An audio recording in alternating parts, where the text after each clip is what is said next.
আব্বা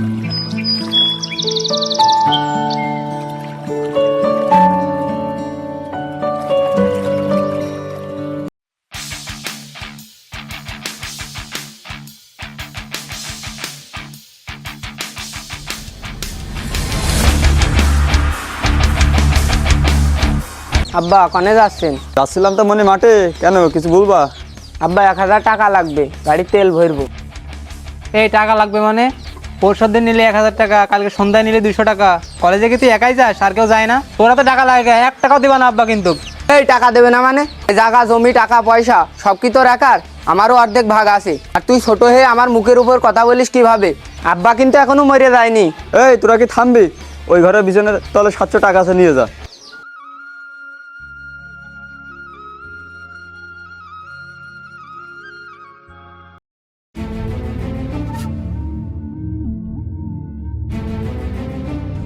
নয়ন,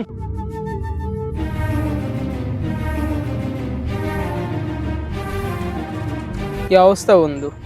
চলো বন্ধু, ঝিনাইদহ থেকে মার্কেট করে আসি। তোমার সাথে মার্কেট করতে গেলে আমার লাভ কি? চলো, তোমার একটা গেঞ্জি আর বাইকে যা তেল লাগে আমি কিনে দিবানে। তুমি কিনে দিবা গেঞ্জি আর বাইকের তেল? টাকা পেলে কেন? বন্ধু, নতুন একটা সাইট পাইছি, 300 ভরেছি, 11,200 টাকা তুলেছি। কি সত্যি বন্ধু? বন্ধু আমারও তো বাড়িতে মিথ্যা কথা বলে আর টাকা নিতে ভালো লাগে না, আমারও একটা আইডি খুলে দাও। আচ্ছা বন্ধু, সে খুলে দেওয়া যাবে না, আগে চলো ঝিনাইদহ থেকে ঘুরে আসি। চলো ওঠো।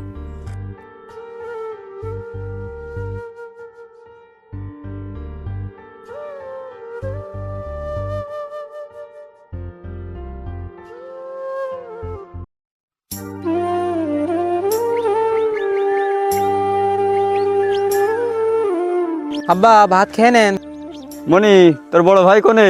সেই লাট সাহেব তো আছে শুয়ে, প্রতিদিন যদি 1000 টাকা করে পাই, খালি কি আর তার কাজ করা লাগে? আব্বা, তোমার কিন্তু আমি আগের থেকে বলে রাখি, আপনি একদিন বিপদে পড়বেন আপনার বড় ছেলের নিয়ে। আমার বড় ছেলের উপরে যতটুকু দরদ, তোর উপরে অতটুকু দরদ আমার। আচ্ছা বাদ দেন, ভুল আমারই হয়েছে, আপনি খেয়ে নেন, আমি স্প্রে করছি দেন।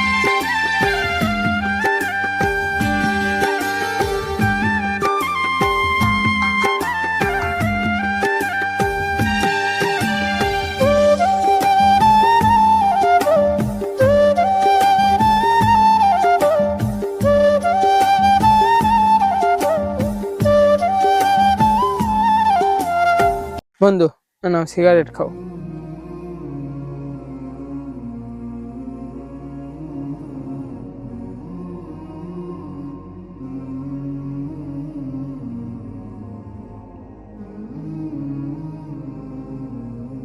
বন্ধু, কালকে রাত্রে আবার 500 টাকা ভরেছি, 16,000 টাকা তুলেছি।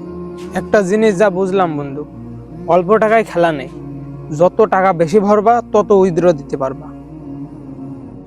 বন্ধু কালকে আমি 50,000 টাকা ভরবো, তুমি কিন্তু আমার সাথে থাকবা। 50,000 টাকা? এত টাকা তুমি কনে পাবা? সে আমি যেখান থেকেই হোক ম্যানেজ করবানি, আমার বোকা বাপ আছে না। আচ্ছা বন্ধু, চলো এসব বাদ দাও, কলেজ ছুটির সময় হয়ে গেছে, চলো মেয়ে দেখে আসি, মেয়ে দেখতে হবে।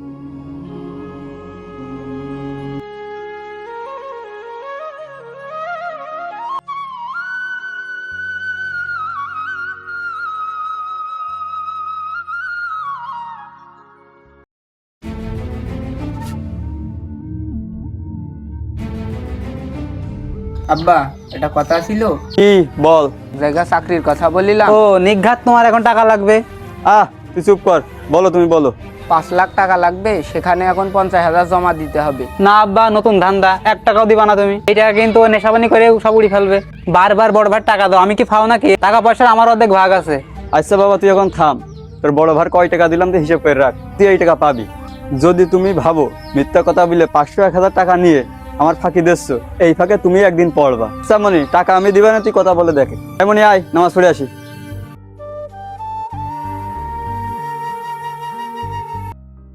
বন্ধু 50,000 টাকা হারলাম, বিকাশের দোকানে 20-25,000 বাকি, কি করি বলো তো? একটা উপায় আছে বন্ধু, তোমার বাইকটা বিক্রি করে দাও।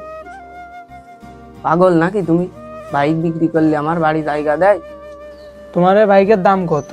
না হয় 1.5 লাখ টাকা। আমরা এই টাকা ভালোভাবে বুঝে শুনে 5-6টা দান দেখে একটা দান ধরবো, ধরে 2 গুণে উঠাই নেব। তাও তো 1.5 লাখ টাকায় 3 লাখ টাকা হচ্ছে। তুমি 2 লাখ টাকা দিয়ে একটা নতুন বাইক কিনে ফেলবা, আর আমার কিন্তু 10,000 টাকা দিবা, আর 90,000 টাকা দিয়ে তুমি সিল করে বেড়াবা। না বন্ধু, বুদ্ধি কিন্তু খারাপ না, তাহলে চলো বাইকটা বেশি।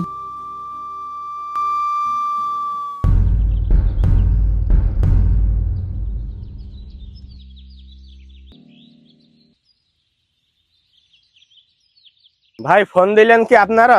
গাড়ি কি এইটে? হ্যাঁ ভাই, আমি ফোন দিলাম, গাড়ি এইটা দেখেন ভালো করে। ভাই গাড়ি আমার দেখা শেষ, চাচ্ছেন কত? ভাই চাচ্ছিলাম তো 1.5 লাখ। ভাই এদিকে আসেন। এই গাড়ি 1.5 লাখ, এরা নিশ্চয় মাল খাই বা জমা খেলে, দেখেন লাখের ডোবে নাই।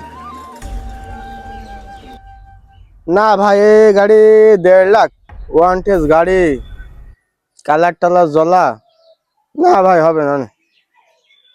দেখেন লাখের দোপে হলে নেওয়া যায় ভাই। বন্ধু 1 লাখ টাকা দেয় নাকি দেখি। 1 লাখ টাকা 2 গুণি ধরলি তাও তো 2 লাখ টাকা। না ভাই 1 লাখ টাকার নিচে হবে না। ভাই 97 থেকে গাড়ি হবে, দিলি দেন, না দিলে না চলে যাবো। এই লস লাভ যাই হোক, দে 1 লাখ টাকা দে।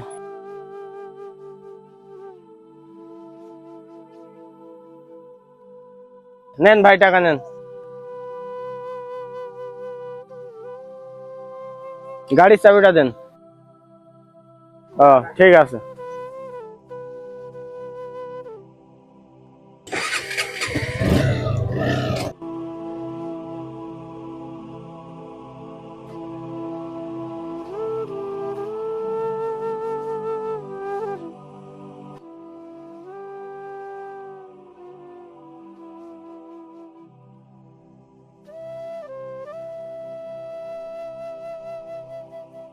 মনি, মনি, একটু বাইরে এসো দিনি।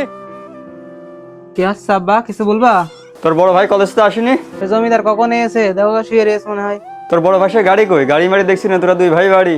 তোর বড় ভাই ডাক দিনি, গাড়ি কোনে এসে শোন দিনি। বড় ভাই আব্বা ডাকছে, তাড়াতাড়ি বাড়ি আয়। কি হচ্ছে আব্বা? গাড়ি কই? কি ক, চুপ করেছি কে? ক গাড়ি কই ক। আব্বা কলেজ থেকে বেরিয়ে দেখি গাড়িটা আর নেই, গাড়িটা চুরি হয়ে গিয়েছে। গাড়ি হারিয়ে গেছ না? মদ গাঁজা খেয়ে জোয়া খেলে তুমি গাড়িটা ঠাপিয়েছ। দাঁড়াও, তোমার দেখছি আমি। এই দাঁড়া, দেখেছো আব্বা, আমার দেখেন শখের দিনই হারিয়ে গিয়েছে। তোমার ছোট ছেলে পায়ে পাড়া দিয়ে গেলাম, আসবো না আর এই বাড়ি, যে বাড়ি উঠতি বসতি কথা শুনতে হয়। চলে গেলাম।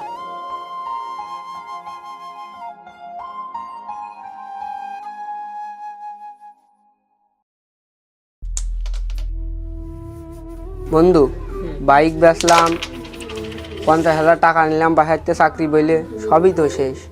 এখন বাসায় টাকা চাওয়ারও লাইন নেই, সবই শেষ। বাসাতে গ্যাঞ্জাম করে বেরিয়ে চলে আসিছি। কি আর বলবো বন্ধু, আমারও ওই একই দশা। বন্ধু এখন চুরি ডাকাতি করা ছাড়া আর কোনো লাইন নেই। বন্ধু আমার এক মামাই তো ভাই আছে, ওই শালা রাস্তায় ঠেক দেয়। ও, তার মানে ডাকাতি? আরে হ্যাঁ, এখন তুমি যদি রাজি থাকো তাহলে চলো আজকে যাই। প্রচুর মাল পানি আসে, নতুন নতুন ফোন, আর টাকা পয়সার তো কোনো অভাব নেই, হিউজ পরিমাণ টাকা পাওয়া যায়। বন্ধু আমার ডাকাতি করা ছাড়া এখন আর লাইন নেই, বাইক কিনে নে বাসায় যেতে হবে। বন্ধু তাহলে ওই কথাই রইলো, তাহলে চলো আজকে রাত্রি যাই।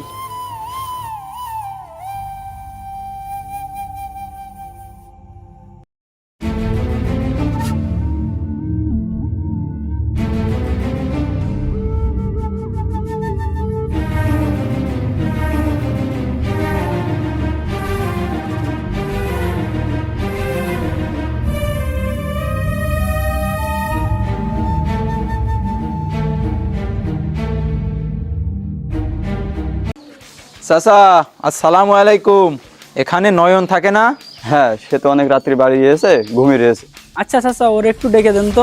এই যে দেখেছো, বারবার করে বলিলাম, আমার বড় ছেলের জন্য বাড়ি আস, পুলিশ এসে। আস্তে কথা বল, তোর ভাই শুটিং এ 50,000 টাকা দিলাম না, ওরা মনে চাকরি ভেরিফিকেশন করতে এসে। যা চেয়ার এনে দে দুটো। না চাচা, চেয়ার লাগবে না, বসতে আসিনি, ওরে একটু ডেকে দেন। মনি, চেয়ার আনতে হবে না, তোর বড় ভাই ডেকে দে।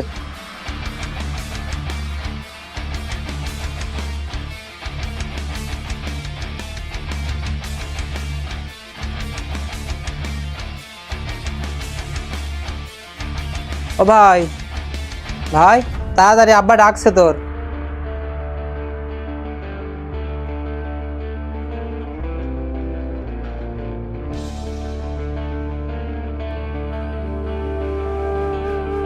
হ্যাঁ আব্বা কও। কি পুলিশ? কি হলো বাপ, আমার ছেলে ধরছে কেন তোমরা? চাচা, আপনার ছেলে গতকাল রাতে শেখপাড়া মাঠের ভিতরে ডাকাতি করেছে। একটা বাইক, 20,000 টাকা, একটা ফোন নিয়ে এসেছে। সেই ফোন এখনো আপনার ছেলে হাতে রয়েছে। বাপ, আমার ছেলে আরাম কাজ করবে আমি জীবনে ভাবতে পারিনি। এবারকে মতন মাফ করে দেন। আমার কিছুই করার নেই, যা বলবেন কোর্টে গিয়ে বলবেন। এই নিয়ে চলো। মিয়া ভাই, বারবার বলিলাম অসৎ সঙ্গে মিশিস নে, সৎ সঙ্গে স্বর্গবাস, অসৎ সঙ্গে সর্বনাশ।